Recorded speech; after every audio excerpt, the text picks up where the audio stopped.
MJ Listener, dua jurnalis Metro TV dari Media Group Network, Iqbal Himawan dan Levi Wardana sempat ke frontline yang merupakan garis depan wilayah Orikhiv di Zaporizhzhia, Ukraina, yang masih terjadi peperangan dengan intensitas tinggi. Di tengah proses peliputan pun, jurnalis Levi Wardana mengabadikan momen adanya serangan udara dan sejumlah ledakan besar. Dan ini adalah kuncian atau petunjuk apa yang akan kita bahas di hari ini, yaitu jelang setahun invasi Rusia ke Ukraina. Sepekan jelang 1 tahun perang Rusia-Ukraina, kami mendatangi garda depan perang di wilayah timur Ukraina. Bersama seorang fixer dari Kiev, Oleg, kami diantar oleh pengemudi lokal yang bernama Alexander dan seorang jurnalis TV lokal di Zaporizhzhia bernama Nikita. Bermodalkan alat pelindung diri yang kami bawa dari Indonesia, kami melanjutkan perjalanan ke kota Orikhiv. Berjarak hanya sekitar 65 km dari Zaporizhzhia, perjalanan yang lazimnya hanya ditembus 1 jam menjadi lebih panjang. Kami harus melalui beberapa kali pemeriksaan dokumen yang ketat oleh militer Ukraina. Ya, tidak sembarang orang bisa masuk ke garda depan. Hanya warga, militer, sukarelawan, dan jurnalis yang telah mendapatkan akreditasi dari Kementerian Pertahanan Ukraina. Suasana perang langsung terasa saat beberapa kali kami jalan berdampingan dengan truk-truk besar yang membawa tank tempur. Tujuan kami sama, kota Orikhiv, salah satu kota di Zaporizhzhia yang luluh lantak akibat perang. Dampak perang pun sungguh jelas terlihat dari kehancuran bangunan-bangunan yang kami lewati. Menurut Deputi Wali Kota Orikhiv, Svetlana Mandrich, yang berkantor di bunker Balai Kota, dari total 14.000 warga, masih ada 1.500 warga yang bertahan. Sisanya sudah mengungsi. Kami pun menyusuri jalan-jalan Orikhiv yang bagai kota hantu. Tiba di titik selanjutnya, kami mencoba melobi polisi pengawal supaya diberi waktu lebih lama untuk mengambil gambar. Hingga tiba-tiba,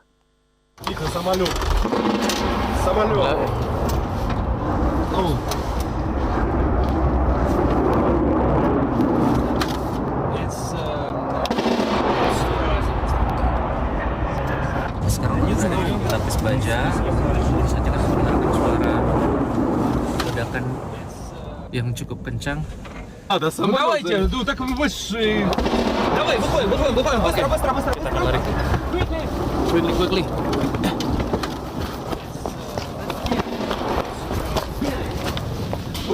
Saja. Oleh.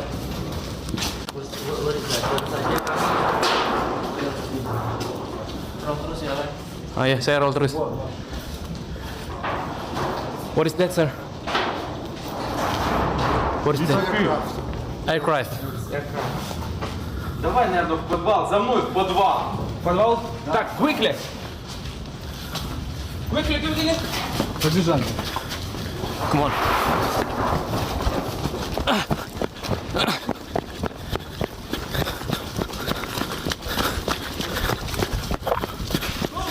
Serangan udara, jadi kami harus segera menuju ke bunker. Is there an airstrike? Huh? Is there an airstrike? Yes. What kind of airstrike? Ну, Jadi, oke. Kan baru saja serangan udara yang cukup kencang. Saya dan Levi tadi berada dalam mobil lapis baja memang, tapi untuk ukuran serangan udara mungkin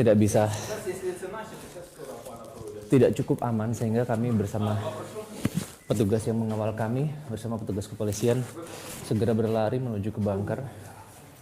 Dan memang tidak bisa diperkirakan, tidak bisa diprediksi kapan ada serangan udara tersebut.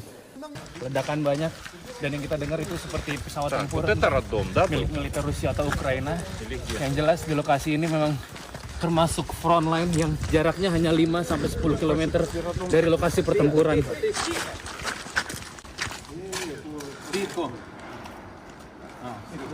Sebelumnya kami sempat dikejutkan dengan keberadaan pasar warga. Pasalnya, Di tengah bunyi dentuman senjata perang dari pertempuran sengit yang hanya berjarak 5-10 km dari lokasi mereka, warga bertransaksi dengan harta yang masih tersisa. Namun tampaknya keterbatasan ekonomi menjadi tidak seberapa jika dibandingkan resiko terkena rudal yang sewaktu-waktu bisa merenggut nyawa di tanah kelahiran mereka. Dari Orikif, Iqbal Himawan, Levi Wardana, Metro TV. Ya, MJ listener, baru saja Anda menyimak laporan langsung dari Frontline yang disampaikan oleh jurnalis Media Group Network, Iqbal Himawan dan juga Levi Wardana yang berada di garis depan wilayah Orikif di Zaporizhia, Ukraina yang masih terjadi peperangan dengan intensitas tinggi. Dan seperti kita ketahui bersama, memang sejak tanggal 24 Februari 2022, Rusia melakukan operasi militer ke Ukraina. Begitu Putin menyebutnya, yang kita kenal sebagai invasi Rusia ke Ukraina. Dan MJ listener, pada akhir Januari 2023, Perserikatan Bangsa-Bangsa memperkirakan 18.000 warga sipil tewas atau terluka dalam pertempuran, tetapi jumlah sebenarnya bisa lebih tinggi.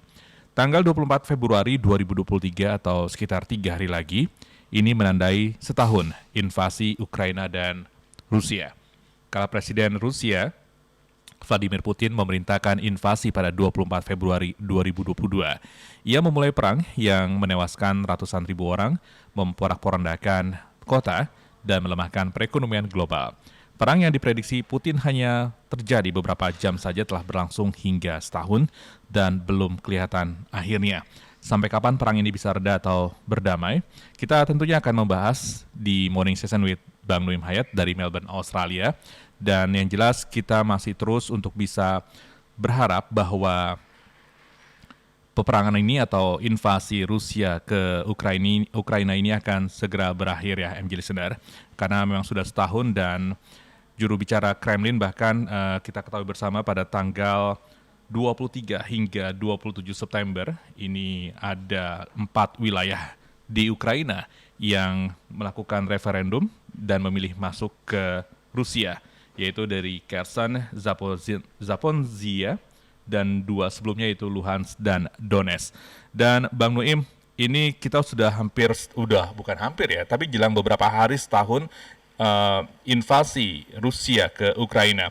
Aneka data terkait dampak perang telah bermunculan, Bang Nuim. Kantor berita Agence France-Presse, AFP, Selasa pada 14 Februari 2023, mengkompilasi statistik sejumlah hal terkait perang dan berdasarkan perkiraan terbaru dari Norwegia, perang telah menewaskan atau melukai 180.000 tentara Rusia dan 100.000 tentara Ukraina. Sumber barat lain memperkirakan korban jatuh di kedua pihak masing-masing sekitar 150.000 orang.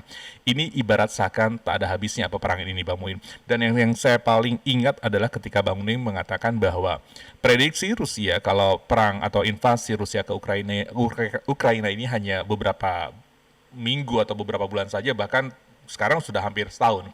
Bang Noim, komentarnya Bang. Ya itu dia, di atas kertas memang hanya beberapa minggu, karena kita melihat ini kan boleh dikatakan naga lawan cacing. Tapi di cacing ini rupanya mampu memberikan perlawanan yang sangat luar biasa, tentunya dengan bantuan dari pihak-pihak lain. Nah sekarang dengan kedatangan Presiden Amerika Joe Biden secara mendadak ke Ukraina dan menjanjikan bantuan lagi, karena sejauh ini Ukraina sudah menerima sekitar 30-40 dolar bantuan kebanyakan dari Amerika Serikat. Tapi kenyataannya adalah bahwa Amerika masih punya apakah sopan santun ataukah kekhawatiran, sehingga beberapa jam bagi Ukraina, Amerika memberitahukan kepada Rusia bahwa Biden akan berada di ibu kota Ukraina. Jadi maksudnya supaya jangan melakukan serangan. Siapa tahu nanti kalau sampai Presiden Amerika misalnya terkena serangan dari Rusia, ini kan bisa menimbulkan perang dunia ketiga. Jadi kalau di atas kertas memang begitu mudah sekali sebenarnya bagi Rusia, ya, dengan kedipan mata 2-3 kali saja Ukraina harusnya hancur lebur, takluk, menyerah, dan apa boleh buat kembali ke barangkali karibaan Rusia. Tetapi kenyataannya tidak, karena kita jadi teringat kembali ya akan apa yang terjadi di Vietnam berlarut-larut sekian tahun dengan 500.000 tentara. Smolensk, Amerika tidak juga mampu untuk menaklukkan Vietnam. Kemudian kita melihat bagaimana Uni Soviet terbirit-birit di Afghanistan. Setelah itu disusul oleh Amerika juga yang harus angkat kaki dari Afghanistan. Jadi sekarang ini nampaknya sekadar kekuatan senjata masih belum mampu untuk menaklukkan. Jadi perkiraan kita memang selesai. Tapi ini nampaknya bisa beberapa tahun dan keadaan semakin gencar, Adi. Iya. Karena apa? Karena sekarang ini Amerika mulai memperingatkan China jangan coba-coba memberikan senjata kepada Rusia, kepada Ukraina. Tentu peringatan ini ada latar belakangnya, ada dasar-dasarnya. Tidak barangkali begitu saja diucapkan. Mungkin intelijen Amerika sudah menyimpulkan bahwa Tiongkok akan memberikan senjata-senjata pemungkas.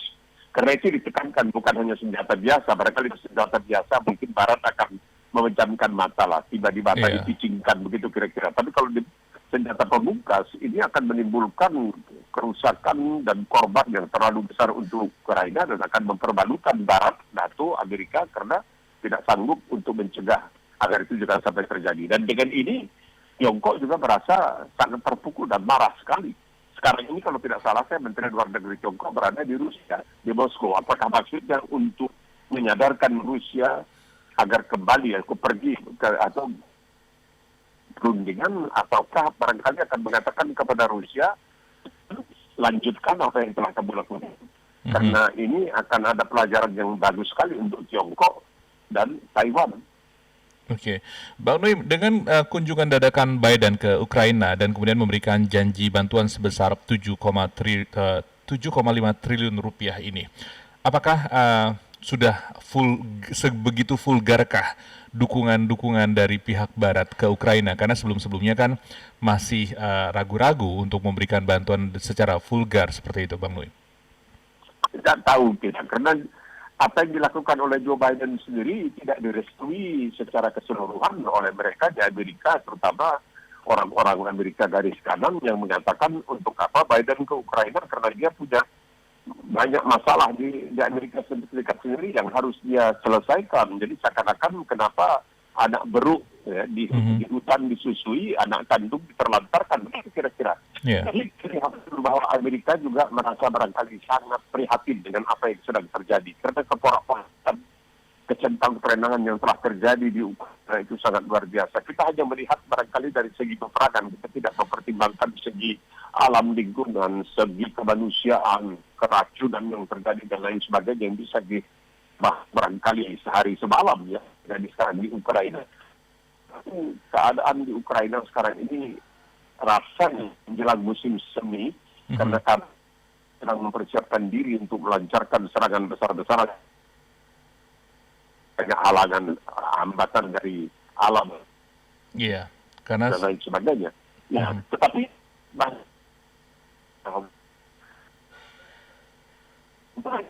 juga Trump tidak berhasil untuk menaklukkan dan Ukraina kelihatan makin di dalam, makin menantang terhadap Rusia. Ini satu yang barangkali sangat mengkhawatirkan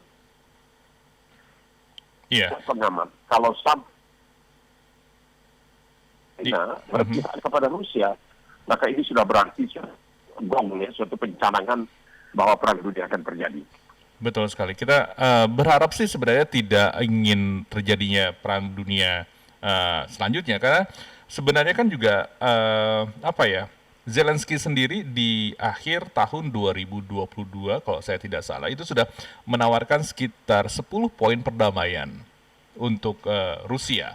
Tapi ada klausul yang kemudian menjadi pemberat dari 10 poin itu. Di antaranya yang paling utama adalah memulihkan integritas teritorial Ukraina dan penarikan pasukan Rusia dan lain-lainnya seperti itu. Sementara 8 poinnya ini masih bisa disanggupi oleh Rusia. Jelas kita tahu bahwa ada bahkan terakhir di pertengahan tahun 2022 pun juga sudah ada referendum dan 4 wilayah Ukraina pun pada akhirnya masuk ke wilayah Rusia. Itu sekitar 98% warganya malah justru ingin masuk ke Rusia seperti itu, Bang Noim. Jadi sebenarnya ketika dunia ini pada akhirnya pelan-pelan mendukung Ukraina, kita bisa mengatakan seperti itu. Tapi di dalam negeri Ukraina sendiri, kemudian di dalam negeri Ukraina Rusia sendiri, warga-warganya bahkan lebih memilih berada di Rusia. Mungkin karena memang dari faktor sejarah Ukraina ini lebih dekat dengan, terutama yang di garis depan seperti Luhansk dan Donetsk ini, lebih dekat secara historis dengan Rusia. Iya, kita melihat juga seperti di Kosovo misalnya, kan biasa begitu. Karena banyak bukan orang Serbia dan akhirnya Kosovo bisa mendapatkan semacam negeri sendiri lah, kalau tidak mau dikatakan negeri sendiri. Jadi sama juga dengan orang-orang dalam tanda kutip keturunan Rusia yang ada di Ukraina yang tetap kesetiaannya itu, atau istilah sekarang ini loyalitasnya itu tetap kepada Rusia. Jadi mereka itu tetap ingin bagian dari sebuah negara besar, kan biasa. Kalau dia itu bagian dari sebuah negara yang besar. Nah, sekarang ini ada Simalan. Dia mengajukan yang seperti persyaratan, tapi dia juga terus menjaga agar jangan sampai dia ditengarai, dia memberikan kesan bahwa dia sudah tidak sanggup tawanan, maka dia menyerah kalau sekiranya sekarang habis binasa atau tidak. Jadi keadaannya rumitnya sangat luar biasa. Itu Rusia sendiri sudah kewalahan. Itu yang disebutkan pasukan bayaran Wagner itu sekarang mulai marah-marah. Yeah. Ya, anak buahnya tidak katanya persenjataan yang diperlukan. Sedangkan mereka selama ini mengatakan, lihat kami telah berhasil misalnya dan di isu dan di tempat lain, tetapi ada Ukraina tidak bisa berbuat banyak. Jadi keadaannya menunjukkan bahwa ada kekalapan di sini, ada histeria.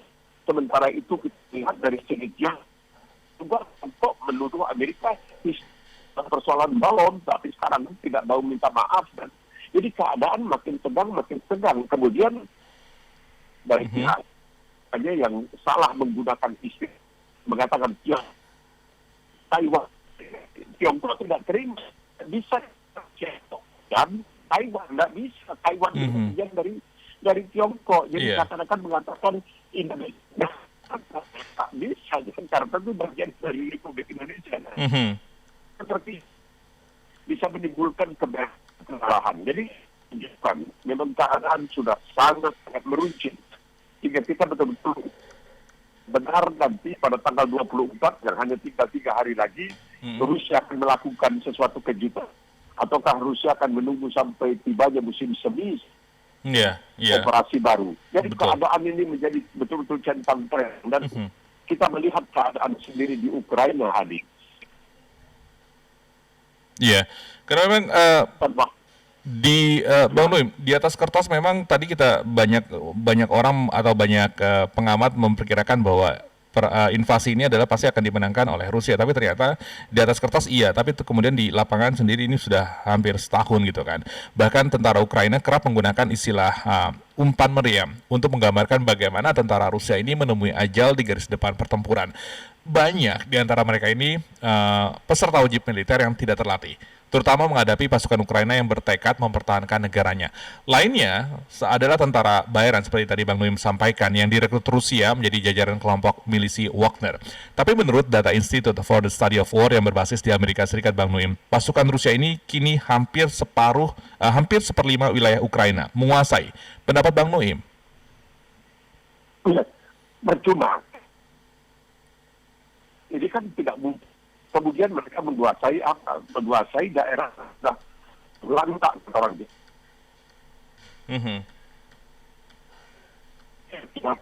Iya. Alam lingkungan.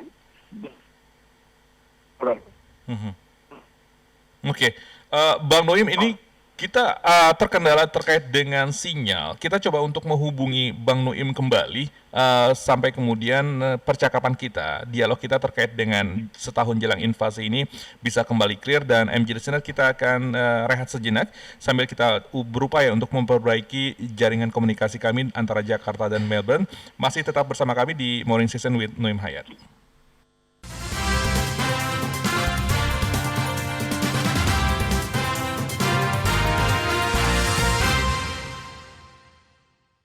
Ya, menjadi sinar, Rusia menginvasi Ukraina pada 24 Februari 2022. Invasi ini awalnya diperkirakan berlangsung singkat, namun Ukraina memberikan perlawanan sengit.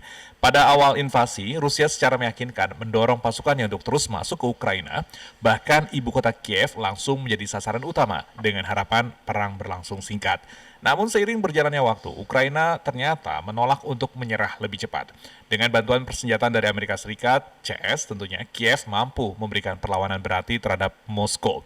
Dan MJ listener, hasilnya invasi ini atau perang ini kian berkepanjangan dengan peluang Kiev untuk memenangkannya makin besar setiap harinya. Jelang setahun invasi Rusia ke Ukraina, itu adalah topik kita untuk berdialog dengan Bang Nuim Hayat dalam Morning Session with Nuim Hayat. Bang Nuim, ini ada informasi penyelidik PBB ini menuding Rusia melakukan kejahatan perang dalam skala masif di Ukraina seperti pengoboman, eksekusi, penyiksaan, dan juga kejahatan seksual. Bisa dibilang peristiwa ini menjadi kejahatan perang dan kejahatan terhadap kemanusiaan. Benar begitu, Bang? Benar begitu. Anda sudah membabi buta dan menggunakan senjata racun seperti dikatakan tadi. Dampaknya bukan hanya terhadap Ukraina, ANSEF, tetapi juga terhadap anak-anak yang harus. Kemudian dampaknya terhadap alam lingkungan yang menambah dan kita nantinya menambah parahnya lagi perubahan iklim yang sekarang saja sudah membuat begitu banyak kebakaran, begitu banyak banjir dan lain sebagainya. Dan apa yang terjadi sekarang ini di Ukraina tanpa disadari juga rupanya punya dampak terhadap alam lingkungan kita. Sehingga kalau dikatakan bahwa Rusia telah melakukan suatu kejahatan perang, memang itu tidak bisa dipungkiri. Walaupun Rusia sendiri tidak pernah mengakui ada peperangan. Dia hanya mengatakan ini operasi militer. Betul. Apakah ini nanti akan dijadikan sebagai pembelaan oleh Rusia? Karena Perserikatan Bangsa-Bangsa juga sudah mengatakan apa yang dilakukan oleh Rusia ini adalah suatu kejahatan terhadap kemanusiaan, bukan lagi hanya merupakan perang antara dua tentara, tetapi sudah menyangkut nasib dari sipil yang sudah sangat luar biasa. Ini betul-betul sangat merisaukan kita semua, karena kalau apa yang disebutkan sebagai toksisitas dari senjata-senjata yang digunakan oleh Rusia itu kita tidak tahu senjata apa lagi yang akan digunakan oleh Rusia dalam kekalapannya ini. Tetapi ada juga barangkali yang mengatakan bahwa ini semuanya bisa teratasi, perdamaian bisa terjalin kalau saja ada di Rusia yang berani untuk menyingkirkan Vladimir Putin. Karena ini semua dikatakan hanya ini gara-gara kuat dari Putin sendiri. Kalau saja Putin bisa disingkirkan, dan banyak orang di Rusia sekarang ini yang sudah mulai merasa segala yang dilakukan ini sangat mengganti kehidupan mereka di Rusia sendiri. Dan hasilnya tidak ada. Sekiranya pun Rusia menang, lalu hasilnya apa? Apakah ada manfaatnya untuk rakyat Rusia? Mungkin tidak ada sama sekali. Jadi keadaan memang sudah sangat gawat dan nampaknya Rusia, dalam hal ini Vladimir Putin, tidak akan sampai surut langkah. Kemungkinan juga dia akan dihentikan. Ini menunjukkan ternyata bahwa Putin adalah kata orang di Rusia sendiri. Mereka akan menganggap Putin sebagai orang yang lemah. Pada akhirnya dia tidak sanggup untuk melaksanakan apa yang telah digembar-gemborkan ya, bahwa dalam waktu hanya beberapa minggu Ukraina akan takluk dan lain sebagainya. Maka ini betul-betul sangat merisaukan kita semuanya. Betul. Ada kesan apakah Vladimir Putin ini sudah terlanjur basah? Ya sudahlah, ibaratnya jor-joran, karena ya itu tadi di atas kertas di awal-awal invasi ini mengatakan bahwa ya paling cuma seminggu 2 minggu selesai gitu. Tapi ini sudah berlarut bahkan jelang setahun invasi ini. Apakah memang si Putin ini sendiri mempertahankan egonya dan kemudian juga ya sudah terlanjur basah lah, ya sudah sekalian aja seperti itu. Iya, kita melihat, ya kalau kita sekiranya melihat ke masa lalu, kita melihat sejarah Adi, ini banyak pemimpin tanda kutip akan cemerlang sekali, brilian, luar biasa. Ada kesalahan-kesalahan yang tidak masuk kita orang awam, ya kita ambil contoh, kenapa Jepang misalnya dalam perang Pasifik, kenapa perlu-perlunya melakukan pengeboman terhadap Pearl Harbor, Teluk Mutiara, sehingga dengan demikian Amerika Serikat ikut terjun dalam perang dunia kedua dan akhirnya Jepang takluk. Kenapa misalnya Hitler mesti harus ke Rusia untuk menaklukkan Rusia, padahal tidak perlu untuk menaklukkan Rusia, karena Rusia sama sekali tidak peduli kepada Eropa Barat. Sudah, kalau dia bisa menguasai Eropa Barat, ya sudah selesai. Tapi tidak, dia harus juga pergi ke Rusia, dan akhirnya ya dia celaka juga. Napoleon Bonaparte itu bisa menguasai Eropa, tapi dia mesti harus ke Rusia. Dan akhirnya dia juga takluk. Jadi kita lihat Rusia ini juga begitu. Seharusnya dengan kekayaan yang ada sekarang ini pada dirinya, yaitu bahan bakar, minyak dan gas dan lain sebagainya yang dikatakan oleh banyak orang sebenarnya jangka waktu pemanfaatannya sudah terbatas karena pada akhirnya nanti umat manusia akan menggunakan bahan bakar terbarukan. Kenapa dia tidak sekarang ini mengumpulkan kekayaan yang bisa kemudian diinvestasikan dalam usaha-usaha lain sehingga ketika nanti dunia tidak lagi menggunakan minyak dan gas karena tidak ingin merusak alam lingkungan, Rusia sudah mempunyai cukup banyak investasi yang bisa dikembangkan, yang bisa memberikan kemakmuran kepada rakyat. Tapi dia harus melakukan sesuatu seperti sekarang ini masuk ke Ukraina. Iya, betul sekali. Dan selain perang di daratan atau di wilayah Ukraina sendiri, kita tadi mengatakan bahwa informasi mengatakan sebelumnya bahwa Joe Biden sendiri telah mengunjungi Ukraina secara mendadak. Ini dan kemudian juga memberikan bantuan gitu kan kepada Ukraina. Sementara itu di negara-negara lain pun juga di kalangan para pemimpin penentu kebijakan negara masing-masing seperti di Perancis, Emmanuel Macron mengatakan bahwa saat ini bukan waktunya untuk berdialog dengan Rusia. Kapan memang waktu yang tepat, ataukah menunggu negara lain untuk kemudian memaksa Rusia kembali ke meja perundingan dan membangun perdamaian abadi, Bang Nuim, di wilayah tersebut? Dan satu-satunya yang bisa memaksa Rusia harus kita akui hanya Tiongkok. Dan Tiongkok nampaknya tidak ingin, karena Tiongkok juga punya beban psikologi, ya, beban yaitu Taiwan yang dijanjikan berulang-ulang bagi Xi Jinping ini sangat penting. Jadi Tiongkok barangkali tidak juga ingin kalau Rusia takluk, karena kalau demikian maka orang mengatakan, kalau Tiongkok masuk ke Taiwan dia juga akan mengalami nasib seperti yang dialami oleh Rusia sekarang ini. Jadi bagaimana pemecahannya? Ini masih ada waktu. Kalau sekiranya sekarang ini Putin berani mengatakan, baiklah kita akan melakukan perundingan, kita penuhi, ya itu kan bisa dirundingkan syarat-syarat yang diajukan oleh Ukraina, maka mungkin bisa umat manusia akan menerima. Oke, ini adalah suatu jasa dari Vladimir Putin karena begitu banyaknya tekanan dari pihak luar yang tidak terlibat langsung, misalnya dari ASEAN, kemudian dari negara-negara di Amerika Selatan, di Amerika Utara, dan lain sebagainya, membujuk demi kemanusiaan. Barangkali Putin namanya akan juga bisa diselamatkan lah dari celaan di masa yang mendatang. Jadi dalam sejarah dia masih akan dikatakan telah melakukan sesuatu yang menghindari umat manusia dari keterjerumusan ke dalam perang dunia ketiga. Jadi masih bisa sebenarnya kalau dia ingin melakukan. Karena terutama ketika sekarang ini orang mengatakan bahwa kita harus hati-hati. Musim semi Rusia akan melakukan serangan besar-besaran terhadap Ukraina karena ini sudah sangat memalukan bagi Putin. Nah, misalnya sekarang ini dugaan-dugaan seperti itu bisa dimentahkan oleh Putin dengan mengatakan, oh tidak, kami tidak akan melakukan itu karena faktor kemanusiaan. Kami mengingat juga sebanyak yang meminta kepada kami supaya menghentikan apa yang telah kami lakukan di Ukraina, maka kami menghormati permintaan dari negara-negara lain. Jadi seakan-akan dia telah melakukan sesuatu yang baiklah untuk umat manusia. Betul sekali. Bang Nuim, kita masih akan terus berdialog atau berbincang membahas terkait dengan jelang setahun invasi Rusia di Ukraina. Tapi sebelum break, saya akan membacakan informasi yang telah disiapkan oleh tim redaksi MG Radio Network, Bang Nuim. Ini gempa kembali mengguncang Turki. Kali ini gempa berkekuatan 6,3 magnitudo dan menewaskan sedikitnya 3 warga serta ratusan orang lainnya. Gempa ini terjadi usai 2 pekan gempa dahsyat berkekuatan 7,8 magnitudo yang menewaskan 46.000 warga di Turki dan juga di Suriah. Ini 6 Februari ya, yang gempa pertama pada pukul 4:15 dan dilansir dari CNN pada Selasa 21 Februari 2023. Gempa ini melanda Provinsi Hatay, selatan Turki yang berdekatan dengan perbatasan Suriah.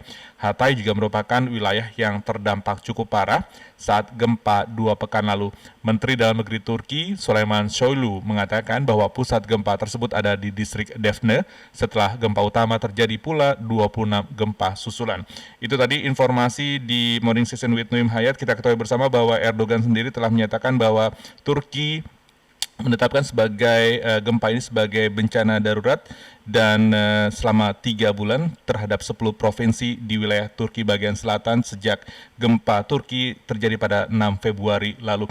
Bang Nuim, kita akan kembali setelah pesan-pesan berikut ini, Bang. Tetap bersama dengan topik kita, Bang Nuim, terkait dengan setahun invasi Rusia di Ukraina.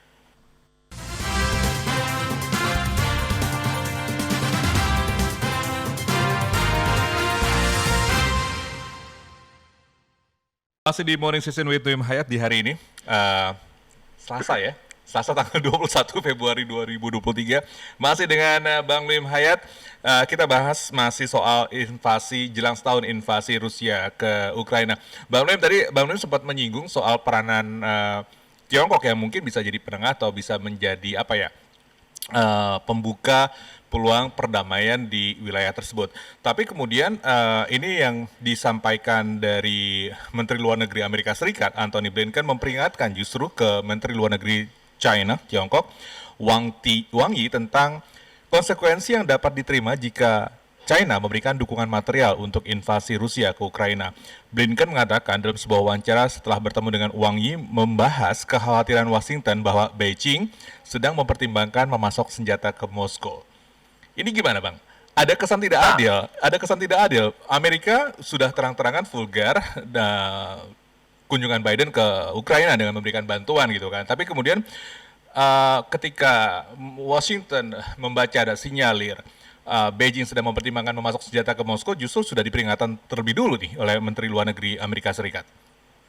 Ya, karena apa, Adi? Karena yang menyerang itu kan Rusia, bukan Ukraina yang menyerang Rusia. Kalau Ukraina menyerang Rusia, maka barangkali pemberian bantuan oleh Tiongkok kepada Rusia akan disambut oleh masyarakat internasional sebagai sesuatu yang bagus karena bisa memberikan pelajaran kepada sebuah negara yang agresif. Tapi ini yang menyerang Ukraina kan Rusia, bukan kebalikannya. Dan oleh sebab itu Tiongkok sekarang ini Tiongkok sebenarnya dipermalukan karena kecolongan. Dia terbongkar, tertangkap tangan, tertangkap basah, mengirimkan balon yang terus-terusan berada di atas Montana. Montana itu tempat nuklir Amerika, ditembak jatuh, ya, tidak bisa berbuat suatu apa. Kemudian Tiongkok sekarang menuduh Amerika histeris, kebablasan, kalap, dan lain sebagainya. Yeah. Nah, kalau Tiongkok memberikan bantuan persenjataan kepada Rusia, berarti Tiongkok membantu agresor, padahal Tiongkok selalu memberikan kesan sebagai negara yang ingin dan cinta damai dan lain sebagainya, bukan memperparah keadaan yang sudah buruk.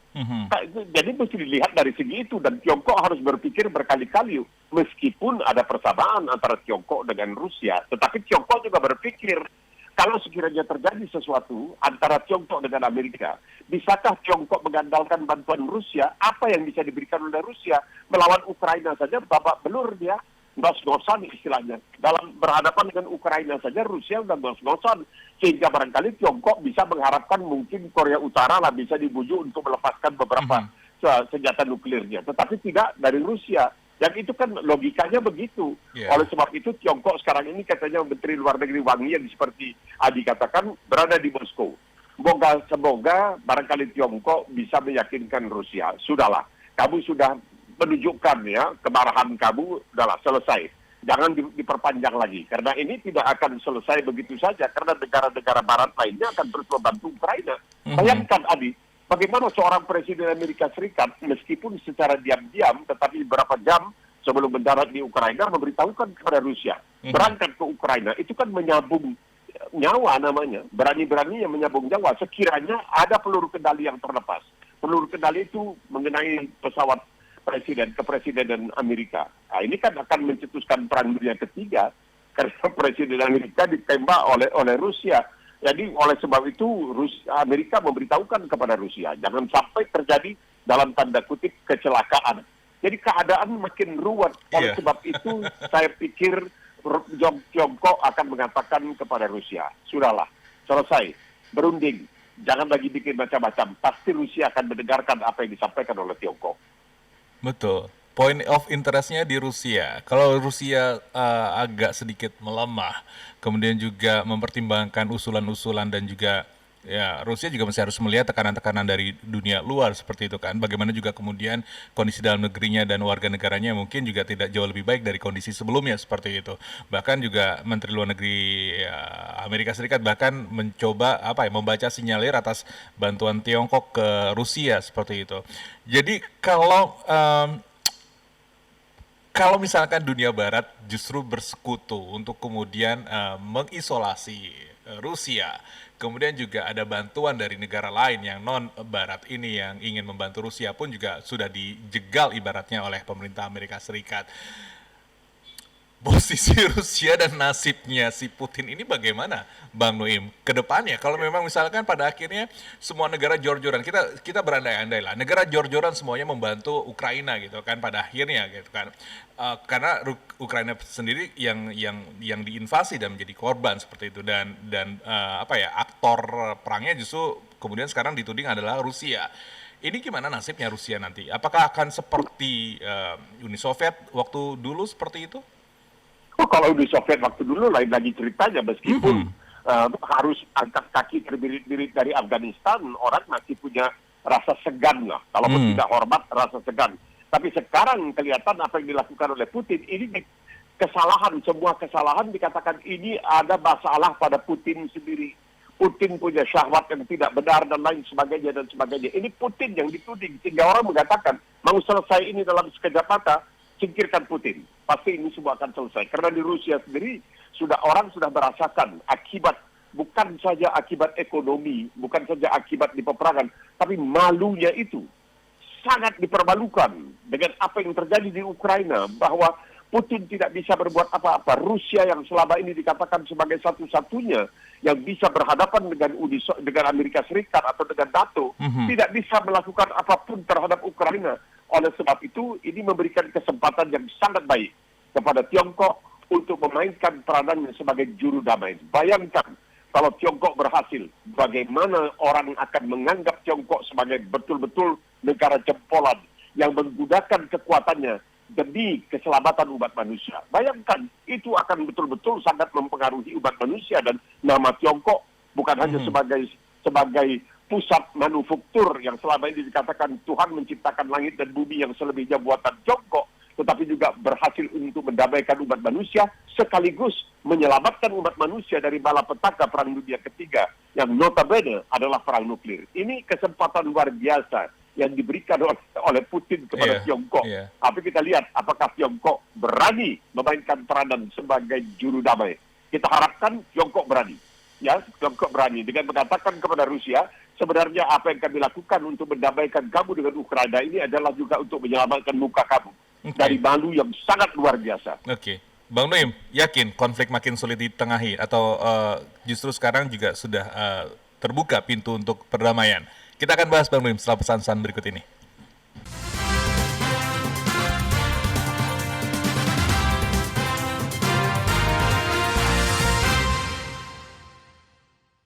Kita masih ada beberapa menit lagi, Bang, jelang kita bergabung dengan Metro TV untuk program Metro Siang. Bang Nuim, seperti sering terjadi dalam sejarah umat manusia, memulai perang itu mudah, tapi mengakhiri perang itu sungguh perkara yang sulit. Contohnya yang terjadi saat ini, diperkirakan cuma beberapa waktu, tapi ternyata ini sudah hampir setahun. Singkat saja, Bang Nuim, apakah konflik yang berada, atau konflik menuju setahun invasi Rusia ke Ukraina ini makin sulit ditengahi, atau ada peluang negara yang bisa masuk untuk bisa menengahi tanpa ada polemik tanpa ada polemik yang berkepanjangan seperti itu? Singkat saja, Bang Nuim. Saya yakin peluangnya ada, dan ini kesempatan yang sangat luar biasa untuk Tiongkok. Benar-benar dalam keadaan Tiongkok dipermalukan, balonnya ditembak dan lain sebagainya. Ini kesempatan yang sangat luar biasa. Taiwan belum selesai dan lain sebagainya. Coba tunjukkan kepada umat manusia bahwa kearifan Tiongkok yang dipuji, Sun Tzu, Konghucu, dengan segala macam filosofi mereka, sekarang kesempatan bagi Tiongkok untuk memanfaatkan semua warisan sejarah yang dimilikinya sebagai sebuah negara yang punya pengaruh begitu besar terhadap peradaban umat manusia. Ini Tiongkok bisa betul-betul memainkan peranan, dan inilah kesempatan yang terbuka yang secara kebetulan diberikan kepada Tiongkok. Kecuali kalau Tiongkok memang tidak mau memanfaatkannya, apa boleh dibuat. Tapi kalau Tiongkok memanfaatkannya, namanya akan harum selagi umat manusia berada di permukaan bumi kita ini. Kunciannya berarti sekarang berada di Tiongkok untuk bisa menengahi konflik atau invasi yang terjadi antara Rusia dan Ukraina. Invasi Rusia ke Ukraina yang beberapa hari lagi akan menjelang setahunnya. Bang Nuim, terima kasih sekali lagi kita sudah bisa berdialog, dan kita tentu saja berharap bahwa Rusia yang menginvasi Ukraina ini akan segera berakhir, karena ini sudah setahun, dan Memang di atas kertas tadi kita sudah berkali-kali mengatakan bahwa Rusia mungkin cukup unggul, tapi ternyata justru Ukraina ini menolak untuk menyerah lebih cepat. Bahkan ini sudah jelang setahun dan kita berharap bahwa ada pihak-pihak atau negara yang bisa mampu menengahi dan itu adalah Tiongkok. Terima kasih Bang Nuim untuk hari ini. Betul. Sama-sama. Sehat-sehat selalu Bang Nuim. Kita akan berdiskusi tentang lain halnya yang juga tidak kalah menariknya di Morning Session with Nuim Hayat, tentu di MG Radio Network.